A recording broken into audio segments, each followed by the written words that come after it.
Kramer is the former dean of Stanford Law School.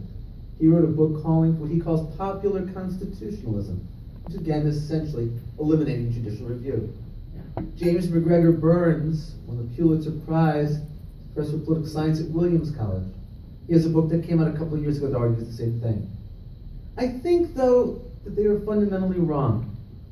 I believe that Marbury versus Madison was right when it said that the Constitution's limits are meaningless unless they are enforced, and we need the judiciary to enforce them.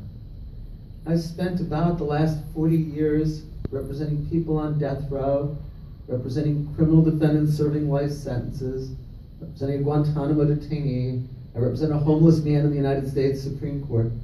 I know that for my clients, it's the courts or nothing. That this is a group that will often fail in the courts, but there's still a little chance of winning in the legislative process. When's the last time that a state legislature adopted a law to expand the rights of criminal defendants or increase the rights of prisoners?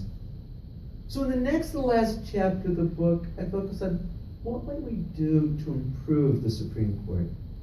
And some of what I propose very much fits with your theme of the day about transparency. At the very least, I argue that we should clearly state what the court's role is and what we expect of them. The court should do this. And to me, it's simple. The court's role is to enforce the Constitution. The court's role is especially to protect minorities who can't protect themselves in the political process, and to make sure that the limits of the Constitution are enforced in time of crisis.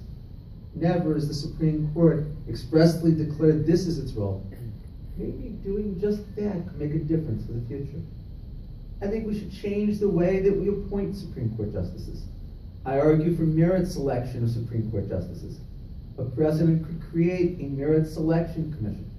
It can be liberals and conservatives, Democrats and Republicans, and you can say, I want all recommendations that have a 2/3 vote, and I promise to either pick from one of the names you give me or ask for more names.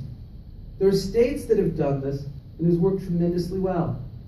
Jimmy Carter created merit selection for federal district court and federal court of appeals appointments. He never got a Supreme Court appointment. I think by all accounts, his were among the very best, and certainly among the most diverse appointments in history. I think we should change the confirmation process. I had the chance to testify against Samuel Alito before the Senate Judiciary Committee in January of 2006. Then Senator Joe Biden came up to me and said, this is all an exercise in kabuki theater. He said, everyone in this room knows that Samuel Alito is going to be a very conservative justice. But all the Republicans pretend that he's open-minded and doesn't have an ideology. And all the Democrats are trying to ask him a question to trip him up, and he's too smart for that. I think both Democrats and Republicans should agree that there's a set of questions that every nominee should answer, so we know the views of those who are going on to the Supreme Court. I favor term limits for Supreme Court justices. This is the one proposal I think would need a constitutional amendment, but I think there should be 18-year non-renewable terms. Clarence Thomas was 43 years old when he was confirmed for the Supreme Court in 1991. If he serves until he's 90, the year which John Paul Stevens retired, he will be on the Supreme Court for 47 years. John Roberts and Elena Kagan reached 50 when they were confirmed for the Supreme Court. If they remain until they're 90, they'll each serve 40 years. That is just too much power held by a single individual for too long a period of time. Besides, too much now depends on the historical accident when vacancies occur.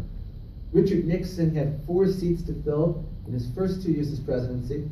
Jimmy Carter got no vacancies to fill in his 4 years as president. And so, through 18-year non-renewable terms, every 2 years there would be a vacancy. Every president would have a similar chance to influence the composition of the Supreme Court. I think we should change the way that the Supreme Court communicates with the American people. To me, it is inexcusable that the court can do so much by unsigned orders without opinions, even denials of certiorari without explanation. I believe that cameras should be in the courtroom for every oral argument in every Supreme Court proceeding, so we can see what the justices, a branch of our government, are doing. I argue that the ethical standards that apply to lower federal court judges should be applied to Supreme Court justices. No longer should be left to each justice to decide for himself or herself whether to be recused. These reforms, singly and together, aren't going to prevent mistakes in the future, but I think they can make the court much better. The late Justice Louis Brandeis said that the greatest threat to liberty will come from people acting for beneficial purposes. He said, people born to freedom know to resist the tyranny of despots. He said, the insidious threat to liberty will come from well-meaning people of zeal. I do not deny that all those served on the Supreme Court are well-meaning people of zeal, but I think the court can be so much better than it's been, which is why I wrote the book, The Case Against the Supreme Court.